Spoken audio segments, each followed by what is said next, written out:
राजधानी रायपुर आज राष्ट्रभक्ति और साहित्य के संगम का साक्षी बनेगी। डॉक्टर श्यामा प्रसाद मुखर्जी की 125वीं जयंती के अवसर पर दीनदयाल उपाध्याय ऑडिटोरियम में भव्य राष्ट्रीय काव्य महोत्सव मिट्टी के बेटे का आयोजन किया जा रहा है।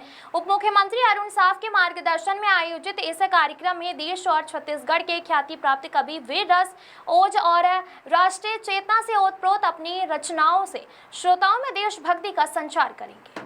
रायपुर के दीनदयाल उपाध्याय ऑडिटोरियम में शनिवार रात 8:30 बजे से शुरू होने वाले राष्ट्रीय काव्य महोत्सव मिट्टी के बेटे की सभी तैयारियां पूरी कर ली गई है।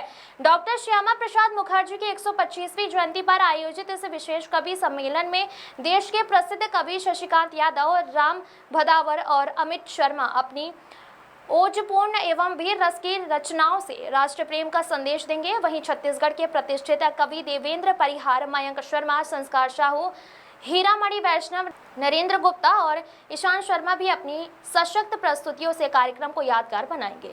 इस आयोजन में प्रदेश सरकार के मंत्री, जनप्रतिनिधि, राष्ट्रीय स्वयंसेवक संघ और भारतीय जनता पार्टी के पदाधिकारी, साहित्यकार, सामाजिक संगठनों के प्रतिनिधि तथा बड़ी संख्या में साहित्य प्रेमियों के शामिल होने की संभावना है। क्रेडाई और अष्टविनायक रियलिटी के सहयोग से आयोजित इस काव्य महोत्सव की तैयारियों में छत्तीसगढ़ राष्ट्रवादी संघ की भी सक्रिय भूमिका रही है। कार्यक्रम के संयोजक वीरेंद्र दुबे हैं। उप मुख्यमंत्री अरुण साव ने कहा कि छत्तीसगढ़ के कवियों को राष्ट्रमंच देने के लिए उनकी परिकल्पना अब साकार हो रही है और डॉक्टर श्यामा प्रसाद मुखर्जी की जयंती पर आयोजित यह महोत्सव राष्ट्रीय भावना और सांस्कृतिक चेतना का एक भव्य उत्सव बनेगा। सम्मेलन का आयोजन हो रहा है। मिट्टी के बेटे